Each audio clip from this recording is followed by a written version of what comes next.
आज की क्लास के अंदर हम बात करेंगे कि साधारण ब्याज व चक्रवृद्धि ब्याज कैसे निकालते हैं और इसके अंदर कौन कौन से फॉर्मूले होते हैं। आप चैनल पर नए हो तो चैनल को सब्सक्राइब कर देना और अपने दोस्तों के साथ शेयर कर देना। चलो वीडियो शुरू करते हैं। तो पहले हम जानेंगे कि साधारण ब्याज। तो साधारण ब्याज ज्ञात करने के लिए हमें एक तो मूलधन की आवश्यकता होती है। मूलधन वो धन होता है जो हम किसी व्यक्ति से उधार लेते हैं, उसे बोलते हैं मूलधन।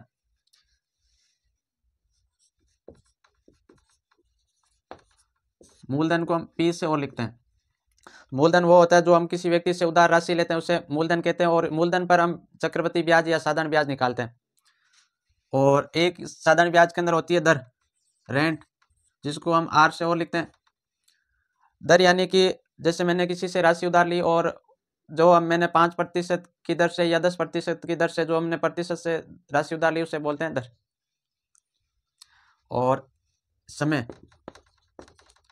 को लिखते हैं टी से। जो मूलधन है वो मैंने कितने समय के लिए उधार लिया है या कोई राशि मैंने कितने समय के लिए उधार लिया, तो वो समय यहाँ पर इसकी आवश्यकता होती है। जैसे मान लो मैंने किसी व्यक्ति से 100 रुपये उधार लिए और जो 100 रुपये मैंने उधार लिए वो तो हो गया मूलधन, जिसको लिखते हैं पी से। और दर यानी कि वो जो व्यक्ति मुझे 100 रुपये उधार दिया उसने जो उसको मैं ब्याज दूंगा वो दूंगा मैं 5% की, तो ये रेंट हो गई 5%, जिसको लिखते हैं दर। और समय, जैसे मान लो 100 रुपये मैंने 2 साल के लिए उधार लिया तो टी यानी कि समय हो गया 2 वर्ष। तो साधारण ब्याज जिसको हम असाई से और लिखते हैं, असाई बराबर हो जाएगा P into T into R बटे के अंदर हो जाएगा 100।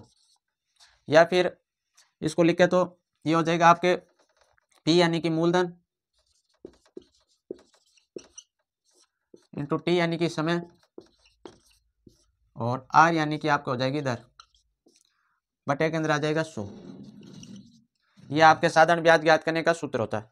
करने का सूत्र होता है मूलधन इंटू समय इंटू दर बटे के अंदर होता है 100। या फिर हम इसको ऐसे लिख सकते हैं P into T into R बटा 100। पी का मतलब हो गया आपके मूलधन और आर का मतलब हो गया दर और टी का मतलब हो गया समय। और साधारण ब्याज को हम असाई से और लिखते हैं। अब हम बात करेंगे चक्रवृद्धि ब्याज। तो चक्रवृद्धि ब्याज ज्ञात करने के लिए सूत्र होता है मिश्र धन माइनस मूलधन। तो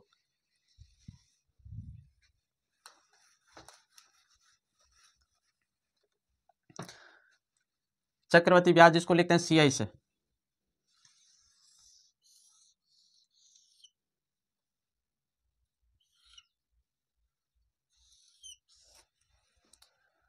चक्रवृद्धि ब्याज ज्ञात करने का सूत्र होता है मिश्र धन माइनस के अंदर मूलधन, और चक्रवृद्धि ब्याज को लिखते हैं सीआई से।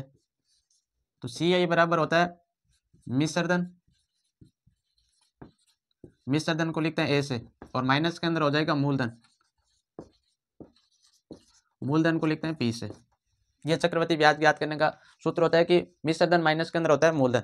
तो मूलधन तो जो हम किसी व्यक्ति से उधार राशि लेते हैं, तो मिश्र धन चक्रवृद्धि ब्याज के अंदर मिश्र धन ज्ञात करना पड़ेगा पहले हमें, और मिश्र धन ज्ञात करने के बाद हम मिश्र धन में से मूलधन घटाएंगे तो हमें चक्रवृद्धि ब्याज प्राप्त हो जाएगा।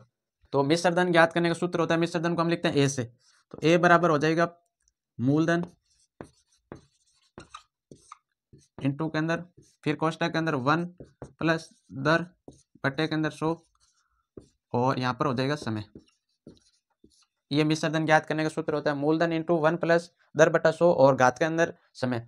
या फिर हम इसको ऐसे लिख सकते हैं, या मूलधन को लिखते हैं पी से, पी इंटू 1 प्लस दर को लिखते हैं आर बटे के अंदर 100 और घात हो जाएगी इसकी टी यानी कि समय।